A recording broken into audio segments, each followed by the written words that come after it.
গ্রন্থ দরবেশ দরবার পূর্বপাঠের পরবর্তী অংশ। 1304 সালের ফাল্গুন মাস গোসাইজির নীলাচল যাত্রা সাব্যস্ত হয়েছে। কিরণ সে সময় নবদ্বীপ ধাম পরিক্রমা করছেন। অমৃতলাল সেনের চিঠিতে গোসাইজির সিদ্ধান্তের খবর পেয়ে কিরণ ঊর্ধ্বশ্বাসে কলকাতা ছুটে এলেন। বাসনা গোসাইজির সঙ্গেই পুরী যাবেন। গোসাই তখনই কিরণকে তাঁর সঙ্গে নিয়ে যেতে রাজি হলেন না। কিরণ ক্ষুণ্ণ হলেন। কাতরভাবে গোসাইজিকে বললেন, আমি বয়সে ছেলে মানুষ, হয়তো অনেক দিন বাঁচব। আপনি বুড়ো মানুষ, আমার আগেই দেহত্যাগ করার কথা। বড়ই সাধ হয় আপনি যতদিন দেহে থাকেন ততদিন আপনার সঙ্গ করি। গোসাইজি ঈষৎ হেসে বললেন, পাগল, সমপ্রাণ না হলে কি সঙ্গ হয়? দুজনের চিত্ত এক অবস্থায় এলে তখন সঙ্গ হয়, এক বাড়িতে বাস করাই সঙ্গ নয়। কিরণ তখন করজোড়ে নিবেদন করলেন, ঠাকুর, আপনার সঙ্গে সমপ্রাণ হয়ে সঙ্গ করা আমার কোনো জন্মেও হবে বলে আমি মনে করি না। আমি এ জন্মে আপনার সঙ্গে মাত্র এক বাড়িতে বাস করতে চাই। আমার ন্যায় হতভাগার পক্ষে সেই যথেষ্ট। গোসাই একটু চুপ করে থেকে এমন স্নিগ্ধ চোখে কিরণের দিকে তাকালেন যে তাঁর উদ্বেলিত চিত্ত শীতল হয়ে গেল। গোসাইয়ের এই চাউনির মধ্যে কিরণ তাঁর নিবেদনের, তাঁর বক্তব্যের সমর্থন ও প্রশ্রয় পেলেন। সেবার কিরণের গোসাইয়ের সঙ্গে পুরী যাওয়া হলো না বটে, কিন্তু এক বাড়িতে বাস করে যে গুরুসঙ্গ আস্বাদন করার প্রার্থনা ছিল কিরণের, তা গোসাই অনেকাংশেই মঞ্জুর করেছিলেন। আলোচনা প্রসঙ্গে তা ক্রমশ দেখতে পাওয়া যাবে। দরবেশজির কাছাকাছি যারা বেশ কিছুদিন ধরে থাকার সুযোগ পেয়েছেন, তারা অনেকেই তাঁর নৈশ আহার পর্বের পরের জমাট আড্ডার শরিক হওয়ার সৌভাগ্য লাভ করেছেন। একটু বেশি রাত্রে এ বৈঠক বসত এবং যেসব প্রসঙ্গ বা সরস গালগল্প সেখানে পরিবেশিত হতো, তার অনেকখানি তথাকথিত ভগবত প্রসঙ্গ বা সৎ প্রসঙ্গ বলে চালানো যেত না। দরবেশজির মুখের অনেক রসের গল্প ও হিউমারের কাহিনী এইসব বৈঠকেই শোনা যেত। রসিক শিষ্যের একটি দল এই নৈশ বৈঠকের জন্য উন্মুখ হয়ে থাকতেন। দরবেশজির বেশ সিরিয়াস শিষ্য অনেক ছিলেন। তাঁদের কেউ কেউ গুরু ঠাকুরের এই সমস্ত মানসিক গল্প স্বল্প তেমন ভালো চোখে দেখতেন না। এমনই একজন ছিলেন শান্তিপুরের ধনঞ্জয় চক্রবর্তী। নৈষ্ঠিক ব্রাহ্মণ, রীতিনীতি আচার ব্যবহারের দিকে কড়া দৃষ্টি। কাশীর আশ্রমে ধনঞ্জয় দরবেশজির এই নৈশ আড্ডায় কদিন যোগ দিয়ে বড় ক্ষুব্ধ হলেন এবং দরবেশজিকে বলেই ফেললেন যে রাতের এই বৈঠকে যদি ভগবত প্রসঙ্গ আলোচনা হয় তাহলে সবাই উপকৃত হবে। বাজে আলোচনায় কারোরই কোনো লাভ হচ্ছে না। দরবেশজি ধনঞ্জয়ের প্রস্তাব মেনে নিলেন। পরপর কদিনই রাত্রের অধিবেশনে বেশ গুরুগম্ভীর বিষয়ের অবতারণা ও আলোচনা হলো। ওই কদিনেই কিন্তু আড্ডার সদস্য সংখ্যা কমতে কমতে ধনঞ্জয় ও আর দু একটিতে এসে দাঁড়ালো। সৎ প্রসঙ্গে বিশেষ কারোরই তেমন রুচি নেই দেখা গেল। অন্তত ওই প্রসঙ্গের খাতিরে নৈশ আহারের পরের আমেজি ঘুমকে বঞ্চিত করতে অনেকেই যে নারাজ তা বোঝা গেল। দরবেশজি ধীরে ধীরে আড্ডায় পুরনো মেজাজ ফিরিয়ে নিয়ে এলেন। গোসাইজির সঙ্গে মাত্র একই বাড়িতে বাস করার যে সঙ্গগুণের কথা দরবেশজি জানতেন ও মানতেন, তিনি এও জানতেন যে তাঁর অনুগত শিষ্যেরা যে কোনো ছুতায় তাঁর কাছে বসে থাকলেই তাদের মহা উপকার হবে। নিছক গ্রাম্য কথার আকর্ষণে তাঁর সামনে বসে থাকলেও তাদের সাধু সঙ্গই করা হবে। শ্রীগুরুর সঙ্গে একত্র বাস সকলের পক্ষে সুলভ নয়। গুরুদেবের অপ্রকট অবস্থায় তো এই একত্র বাস করা সম্ভবই হয় না। এজন্য গুরু ভাইদের সঙ্গই সাধক জীবনের সহজতর ও স্বাভাবিক সাধু সঙ্গের উপায়।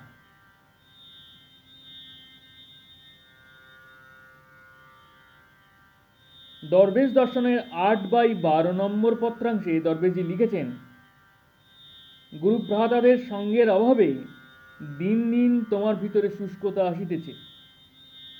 এজন্য গোসাই সম্বন্ধে গ্রন্থাদি পাঠ করা এবং কীর্তন করা একান্ত আবশ্যক মনে করি।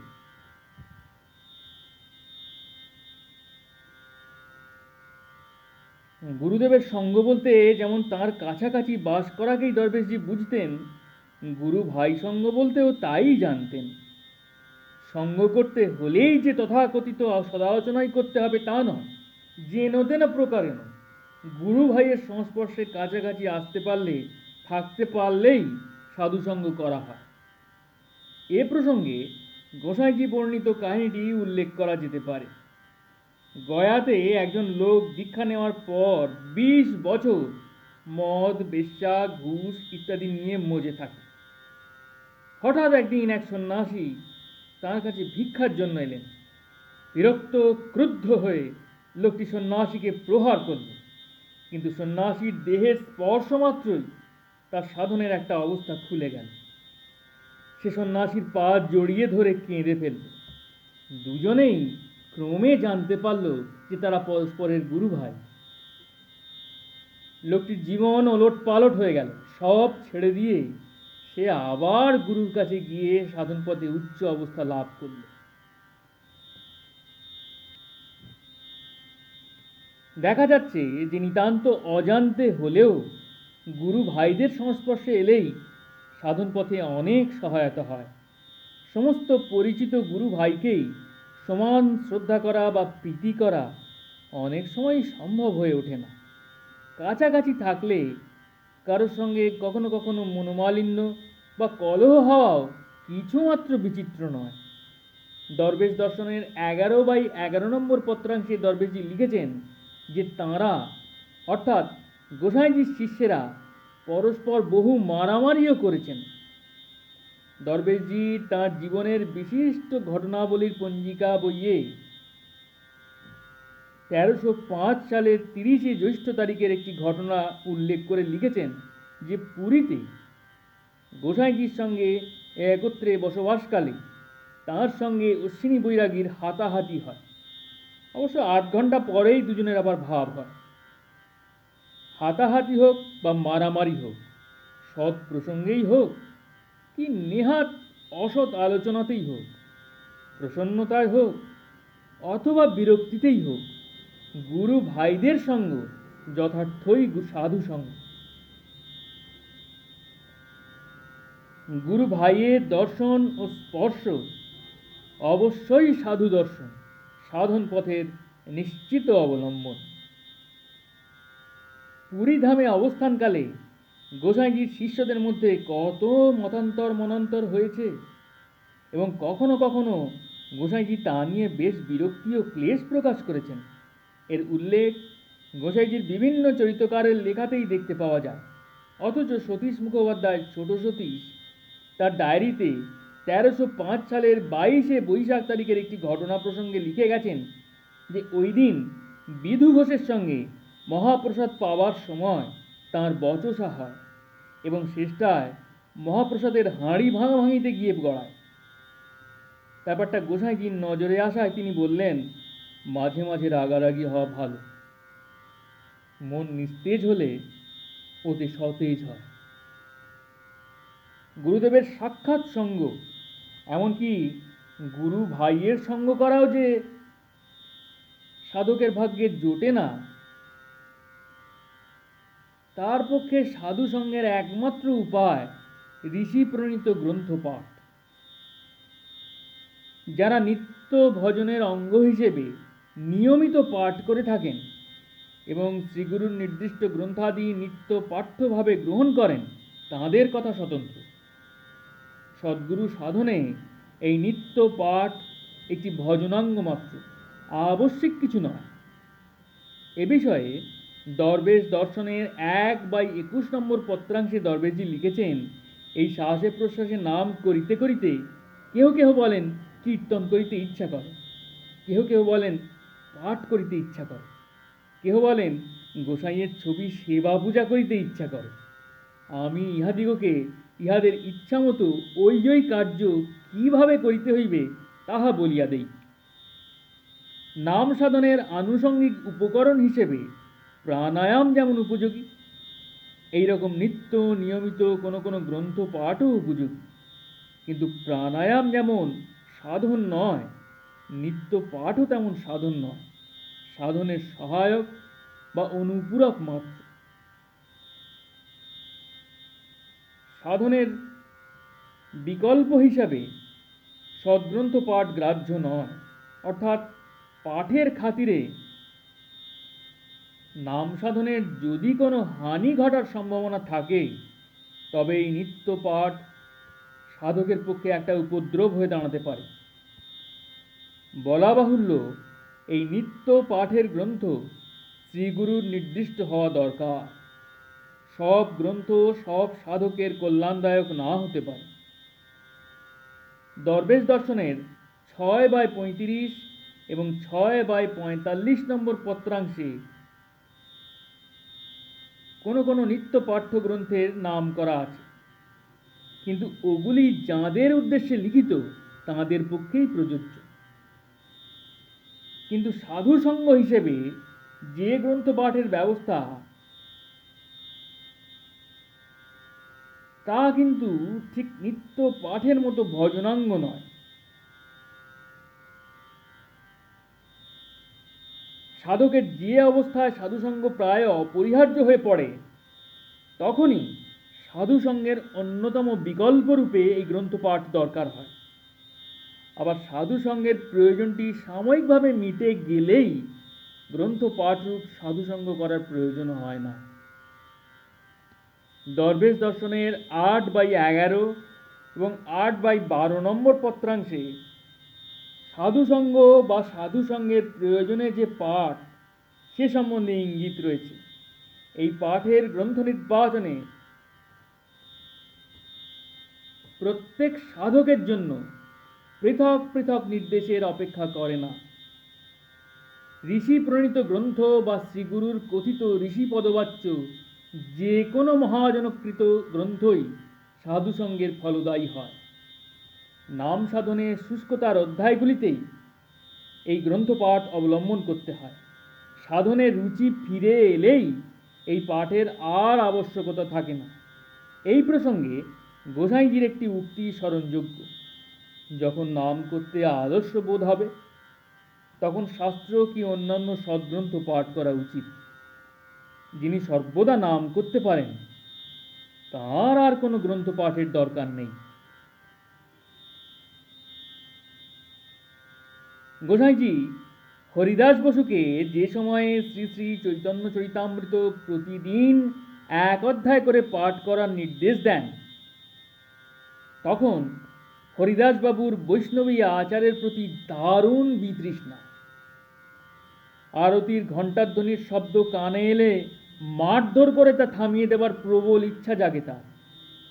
অথচ কালে এই গ্রন্থ তার সাধন জীবনের মোড় ঘুরিয়ে দিয়েছিল। দরবেশ দর্শনের 12/5 নম্বর পত্রাংশে দরবেশজি তাঁর শিষ্য নরেশ সেনকেও তেমনি স্বপ্নের মাধ্যমে শ্রী শ্রী চৈতন্য চৈতামৃতকে নিত্য নিয়মিত সাধনের মতোই গ্রহণ করতে উপদেশ দিয়েছিলেন। শ্রীগুরুর বিশেষ নির্দেশে সাধনের পরিপূরক হিসেবে এই যে পাঠ, এর মূল্য ও মর্যাদা সম্পূর্ণ আলাদা। এই পাঠ ও নাম সাধন একই বস্তুর রকম ফের মাত্র।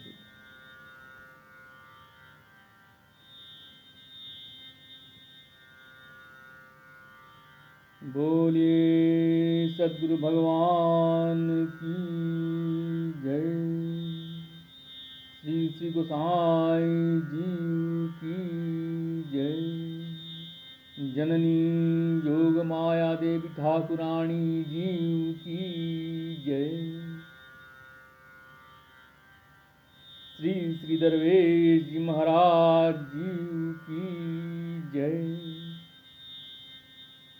श्री श्री जननी सरजवाला देवी ठाकुरानी जी की जय। श्री श्री असमानंद सरस्वती महाराज जी की जय। श्री श्री माता शैलवाला देवी ठाकुरानी जी की जय। श्री श्री गुरु जी महाराज जी की जय। प्रेम से बोलिए दयाल गुरु जी महाराज जी की जय। श्री श्री माता ठाकुरानी जी की जय। अपने अपने गुरु गोविंद की जय। ओम नमः पार्वती पतये हर हर महादेव।